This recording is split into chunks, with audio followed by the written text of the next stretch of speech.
সরকার আমাদের তথাকথিত তৌহিদি জনতা ভাই বোনদের হাতে একটা বিশাল আকারের মূলা ধরিয়ে দিয়ে আওয়ামী লীগের কার্যক্রম কিছু একটা করলো। মানে আওয়ামী লীগের কার্যক্রম কি করলো আমি আসলে নিজে মাথা চুলকে বুঝতে পারলাম না। তো তাহলে আমি কেন বলছি মূলা ধরিয়ে দেওয়া হলো? মূলা ধরিয়ে দেওয়া হলো কারণ এই হিট ওয়েভের মাথায় 2 দিন ধরে তারা শাহবাগে ব্যাপক হারে চিৎকার চেঁচামেচি করছিলেন, গোলাম আজমের বাংলায় আওয়ামী লীগের ঠাঁই নাই, কাদের মোল্লার বাংলায় আওয়ামী লীগের ঠাঁই নাই, নিজামীর বাংলায় আওয়ামী লীগের ঠাঁই নাই। তো এই স্লোগান দেখে আমি মুচকি হাসলাম যে গোলাম আজমের বাংলায় তো আওয়ামী লীগের ঠাঁই হওয়ার কথা ছিল না। মানে গোলাম আজম, নিজামী, কাদের মোল্লা এরা যে বাংলা তৈরি করতে চেয়েছিল সেই বাংলা 1971 সালে তারা তৈরি করেছিলেন। তারা 30 লক্ষ মানুষকে হত্যার পিছনে তারা সশস্ত্রভাবে এবং সক্রিয়ভাবে পাকিস্তানি আর্মির সাথে ছিল এবং তারা সেই বাংলা তৈরি করতে চেয়েছিল। মুশকিল হচ্ছে এবং সেই সময় তাদের যে উস্তাদ ছিলেন ইয়াহিয়া খান আওয়ামী লীগকে নিষিদ্ধ করে দিয়েছিল। সুতরাং সত্যি কথা, গোলাম আজমের বাংলায় আওয়ামী লীগের ঠাঁই ছিল না। তাদের জন্য দুর্ভাগ্য হচ্ছে যে 25শে মার্চের পরে 16ই ডিসেম্বর এসেছিল। তাদের জন্য দুর্ভাগ্যের বিষয় হচ্ছে মুক্তিযুদ্ধে গোলাম আজমের বাংলা ধূলিসাৎ হয়ে, বাংলা নাম গোলাম আজমের স্বাদের পূর্ব পাকিস্তান, যেটাকে সে 78 সাল পর্যন্ত পূর্ব পাকিস্তান পুনরুদ্ধার কমিটির নাম দিয়ে চালিয়ে গিয়েছিল, সেই স্বাদের পূর্ব পাকিস্তানকে ধূলিসাৎ করে দিয়ে আওয়ামী লীগের ঠাঁই হয়েছিল এই বাংলাদেশে। এই যখন বাস্তবতা, সেই বাস্তবতায় এই স্লোগান দিয়ে তারপরে তারা শাহবাগ থেকে আরেকবার যমুনাতে গেলেন এবং যমুনাতে যাওয়ার পরে আমরা দেখলাম যে আমাদের ইন্টারিম সরকার মহোদয় খুব তড়িঘড়ি করে একটা সংবাদ সম্মেলন করলেন এবং সিদ্ধান্ত নিয়ে এবং তারা ফরমান জারি করলেন। ফরমানটা কি? যে বিচার না হওয়া পর্যন্ত আওয়ামী লীগের কার্যক্রম নিষিদ্ধ ঘোষণা করা হলো। ওয়েট, আন্দোলনটা কি ছিল? আওয়ামী লীগ নিষিদ্ধ করা। কিন্তু এখন কি হলো? বিচার না হওয়া পর্যন্ত আওয়ামী লীগের কার্যক্রম নিষিদ্ধ থাকা। ওকে, এটা কি বিজয়? রসুন জোড়া। আওয়ামী লীগ সরকার যখন 5 আগস্ট ক্ষমতা থেকে চলে যায়, তারা যখন নতুন ক্ষমতা আসে 8ই আগস্ট ডক্টর ইউনূসের সরকার, তার ঠিক 1 মাস পরে 5ই সেপ্টেম্বরের পত্রিকা যদি আপনারা দেখেন, 5ই সেপ্টেম্বর উপদেষ্টা মণ্ডলীর সভায় সিদ্ধান্ত নেওয়া হয়েছিল যতক্ষণ বিচার শেষ হবে না ততক্ষণ পর্যন্ত আওয়ামী লীগকে কোনো ধরনের কার্যক্রম করতে দেওয়া হবে না। মানে এটা 5ই সেপ্টেম্বরের ঘোষণা। একই ঘটনা তাহলে গতকালকে কি হলো? আবার নতুন করে কি হলো? একই কথা, যে যতক্ষণ বিচার হবে না আওয়ামী লীগের কার্যক্রম করতে দেওয়া হবে না। তাহলে দেখা যাচ্ছে নতুন কিছুই না। যে জিনিস 5ই সেপ্টেম্বর অলরেডি সিদ্ধান্ত নেওয়া হয়ে গিয়েছে এবং এরপরে আওয়ামী লীগকে বিভিন্নভাবে দমানোর জন্য তাদের উপরে যে স্টিম রোলার চালানো হয় সরকারের পক্ষ থেকে, সেটা চালানো হচ্ছে। তারা মিছিল মিটিং করতে পারছে না, তারা কিছু কিছু চেষ্টা করে গোপনে করার জন্য এবং সেটা করতে গেলেই তাদের উপর আক্রমণ হচ্ছে, দাওয়া হচ্ছে, গ্রেফতার হচ্ছে তাদেরকে। তাদের যারা বিরোধী শক্তি আছে তারা ধরে নিয়ে জেলের মধ্যে দিচ্ছেন, পুলিশের মধ্যে দিচ্ছেন। বাংলাদেশের রাজনৈতিক কালচারে এটা অস্বাভাবিক কিছু না। তাহলে 5ই সেপ্টেম্বর যে সিদ্ধান্ত অলরেডি হয়ে গিয়েছে যে আওয়ামী লীগের বিচার শেষ না হওয়া পর্যন্ত কার্যক্রম করতে দেওয়া হবে না, আবার আপনারা এখন এসে এই মে মাসে এসে একই সিদ্ধান্ত আবার বলছেন। এই তামাশাটার দরকার ছিল? এই তামাশাটার দরকার কেন ছিল? এটা যে দর্শকরা আমার আগের ভিডিওটা মিস করেছেন তারা বলতে পারবে, মানে তারা যদি দেখে আসেন তাহলে বুঝতে পারবেন। এই গোটা তামাশাই হচ্ছে করিডোরের তামাশায়, গোটা তামাশাটাই হচ্ছে ব্যর্থতা ঢাকার তামাশায়, গোটা তামাশাটাই হচ্ছে আন্তর্জাতিক প্রেক্ষাপটে বাংলাদেশ যে ভালনারেবল অবস্থায় আছে, ডাবল মোরিং টার্মিনাল দেখতে যে মার্কিন লোকজন গিয়ে হাঁটাহাঁটি করে আসছে, এই সব কিছু থেকে দৃষ্টি ফেরানোর জন্য আওয়ামী লীগ 5ই সেপ্টেম্বর আপনারা যে কথা বলছেন, আবার এসে মে মাসে এসে আবার একই কথা বলছেন। মাঝখান থেকে হিট ওয়েভের মধ্যে কিছু লোকজন নিয়ে ওইখানের মধ্যে আপনারা স্লোগান দিয়ে যাচ্ছেন। তাহলে এই গোটা যে থেকে লাভ কার কার হলো? নাম্বার 1, ইন্টারিমের, যেটা আমি আগে বলেছি যে তারা তাদের নজরটা, বাঙালির নজরটা এইদিকে রেখে তারা অন্যান্য আরো অনেক কিছু করেছেন, হয়তো আগামীতে আমরা বুঝতে পারবো। এটা হচ্ছে তাদের নাম্বার 1 লাভ হয়েছে। নাম্বার 2 লাভ হয়েছে, খুব অবাক হলেও আমার কাছে মনে হচ্ছে আওয়ামী লীগের লাভ হয়েছে। মানে আমি জানি যে অনেকে খুব মানে বলবেন যে এই লোক বলে কি মাথা পাগল হয়ে গেছে কিনা, না তা না। আওয়ামী লীগের কেন লাভ হয়েছে? এই প্রথম প্রতিষ্ঠিত করা গেছে যে আন্দোলন শুরু হয়েছিল, কোটা বিরোধী আন্দোলন, বঙ্গবন্ধুর বাংলায় বৈষম্যের ঠাঁই নেই বলে, সেই আন্দোলনকে যখন যারা ক্রিটিক করেছিলেন, যারা সন্দেহ করেছিলেন যে এটার পিছনে জামাত শিবির আছে, এইটার সুস্পষ্ট পরিকল্পনা হচ্ছে 71-এর পরাজিত শক্তির, এবং তাদেরকে তখন গালাগালি করা হয়েছিল। মোহাম্মদ জাফর ইকবালের উপরে পারলে তো একবারে মব সৃষ্টি করে তাকে তেড়ে মেড়ে ডান্ডা করে দেবো, ঠান্ডাতে যাওয়ার কথা ছিল। বঙ্গবন্ধুর বাংলায় বৈষম্যের ঠাঁই নেই থেকে সেই স্লোগান শাহবাগে এসে শেষ হয়েছে গোলাম আজমের বাংলায় আওয়ামী লীগের ঠাঁই নাই। যে জিনিসটা গত জুলাই মাসে অনেকে বলেছিলেন সেটা প্রতিষ্ঠিত করা হচ্ছে। এটা হচ্ছে আওয়ামী লীগের নাম্বার ওয়ান, আমি যদি বলি লাভ। দ্বিতীয় যে লাভটা হয়েছে আমার কাছে মনে হচ্ছে আমাদের বামবদর ভাইরা যারা আছেন তাদের অনেকেরই এখন একটু হুশটুস এসেছে। কারণ হচ্ছে মাহফুজ আলম কিন্তু অলরেডি একটা ওয়ার্নিং দিয়েছে যে এখন বামদেরকে ধরা হবে, যেটা ইরানে হয়েছিল। ইরানে এই ধরনের বিপ্লবের পরে তুদে পার্টি যারা কমিউনিস্ট পার্টি ছিল, সেই তুদে পার্টি অনেক বিপ্লব করেছিল, ছাগলের 3 নম্বর বাচ্চার মতো লাফিয়েছিল, তাদেরকে ধরা হয়েছিল, ওয়াশ করে দেওয়া হয়েছিল। এইটা এখন এসেছে এবং এটা এসছে বলেই গোলাম আজমের বাংলায় আওয়ামী লীগের ঠাঁই নাই এই স্লোগান দিতে আমার পরিচিত যারা বামবদর ভাইরা আছেন তাদের কাউকে আমি দেখি নাই ওইখানে যাইতে।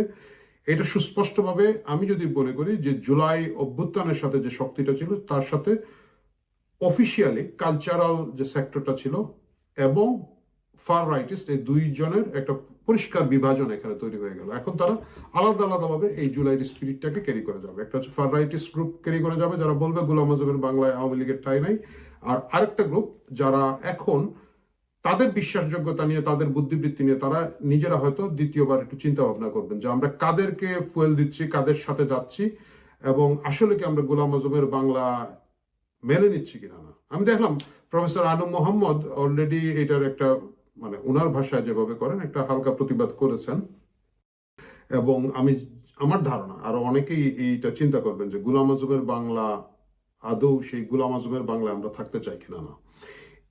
এই দুটো জিনিসই কিন্তু সরাসরি আওয়ামী লীগের জন্য লাভ হবে। তৃতীয় হচ্ছে পুরো নাটক থেকে গোলাম আজমের বাংলা সুস্পষ্ট হওয়ার সাথে সাথে আওয়ামী লীগের যে স্ট্রেংথ, তার নৈতিক শক্তির যে জায়গাটা ছিল, যে মধ্যবিত্তের কাছে ছিল, বাঙালির কাছে ছিল, এই মানুষগুলা আমার মনে হয় যে আওয়ামী লীগের প্রতি এখন সিম্পেথারাইজড হবে, যেটা ছিল না জুলাই আগস্ট মাসে। আমি যদি মনে করি, আমি যতটুকু স্মরণ করতে পারি, আওয়ামী লীগের নিজের দলীয় নেতাকর্মী কতজন আওয়ামী লীগের সাথে ছিল সেটা একটা সন্দেহ। মানে আমি যে ছাত্রলীগ নেতা সার্জিস হাসনাত এদের কথা বলছি না, আওয়ামী লীগ যারা কোর ভাবে বিশ্বাস করে তারা কতজন আওয়ামী লীগের সাথে ছিল তারা এখন ভাববে। এবং তাদের সাথে সাথে যে মধ্যবিত্তরা তখন জুলাই আগস্টের ছাত্রদের উপরে নির্যাতনের প্রতিবাদে রাস্তায় ছিল, তারা এখন বুঝতেছে যে এইটার পিছনে যে মেটিকুলাস পরিকল্পনা ছিল সেই জায়গাটায় আওয়ামী লীগের একটা স্টেক হোল্ডের জায়গা তৈরি হয়েছে।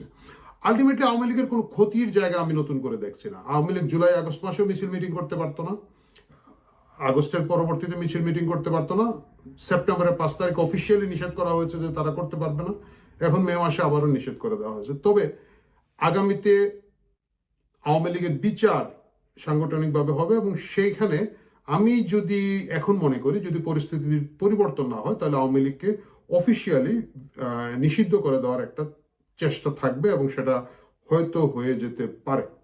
এবং সেই জায়গাটা এসে আওয়ামী লীগের কিভাবে এটাকে রাজনৈতিকভাবে ডিল করবে এইটা একটা প্রশ্ন আছে। আওয়ামী লীগ সেটা রাজনৈতিকভাবে ডিল কিভাবে করবে এই ভাবনা চিন্তা যদি অগ্রিম তারা এখন শুরু করে তখন হয়তো তারা এটাকে খুব ভালোভাবে সামাল দিতে পারবে। আওয়ামী লীগের বিরোধী যারা আছেন বা আওয়ামী লীগের বাইরে যারা আছে তাদের জন্য আওয়ামী লীগের একটা বড় সমস্যা তারা যেটা দেখে এটা হচ্ছে, মনে আছে সৈয়দ আশরাফ একটা কথা বলেছিলেন যে আওয়ামী লীগ একটা অনুভূতির নাম। আমি নিজে দেখেছি যারা আওয়ামী লীগ করে, আওয়ামী লীগের সমর্থকরা আছে, কর্মীরা আছে, তারা আসলে কিছুই বুঝে না ভাই, তারা আওয়ামী লীগই বুঝে। মানে তাদেরকে আমি আরো আগেও দেখেছি, মানে আওয়ামী লীগ তো ক্ষমতায় আসা, আমি 96-এর আগের কথা বলছি যখন আমরা নিজেরা সক্রিয়ভাবে খুব কাছে থেকে রাজনীতি দেখার সুযোগ ছিলাম, তখনও আমি দেখেছি যারা ছাত্রলীগ করে, যুবলীগ করে, আওয়ামী লীগ করে, ও মায়ের খায়, জেলে যায়, এটা করে ওটা করে, ওটা ওর অনুভূতির নাম। সুতরাং আওয়ামী লীগের ওই দলীয় বেসটাতে আসলে আপনি জোর দিয়ে জেলে পাঠিয়ে পিটিয়ে মেরে সেটা দুর্বল করা যাবে না। সেটা দুর্বল করার ক্ষেত্রে যেটা করতে হবে, আওয়ামী লীগকে আসলে মধ্যবিত্তের তার সমর্থক বেজের সাথে নৈতিকভাবে সম্পর্ক ছিন্ন করে দেওয়ার জায়গাটা, মানে এটাই হচ্ছে পলিটিক্যাল বয়ান তৈরির জায়গাটা, এটাই হচ্ছে পলিটিক্যাল নতুন একটা রাজনীতি, বেটার রাজনীতি দিয়ে আওয়ামী লীগকে কোণঠাসা করে ফেলার ব্যাপারটা।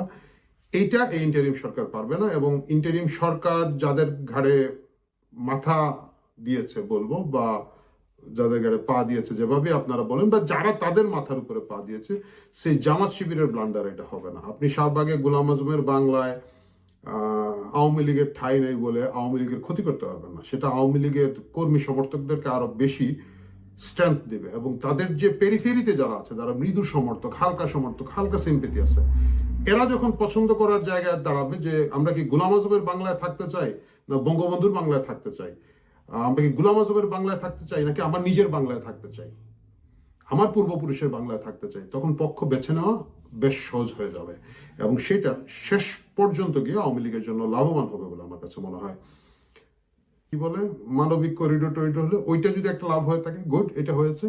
এর বাইরে ইন্টারিমের কিছু লাভ হলে হতে পারে, আওয়ামী লীগের ক্ষতি হয় নাই, কিছুটা লাভই হচ্ছে আমি বলবো, এটা হয়েছে।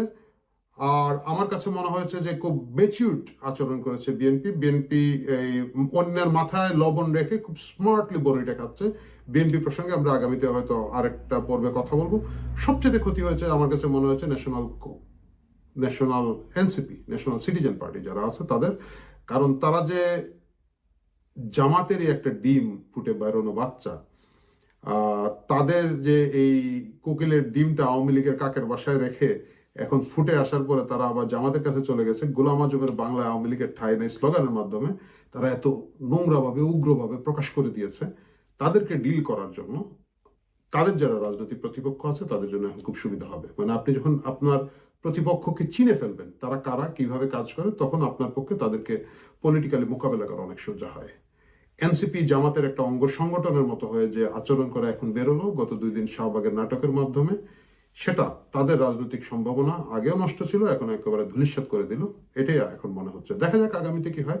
বাংলাদেশের রাজনীতি, বাংলাদেশের শেয়ার মার্কেটে দুটেই নিত্য নতুন খেলা দেখে যায়। আমি আপনি মিলে একসাথে সেই খেলা নিয়মিত দেখতে থাকবো।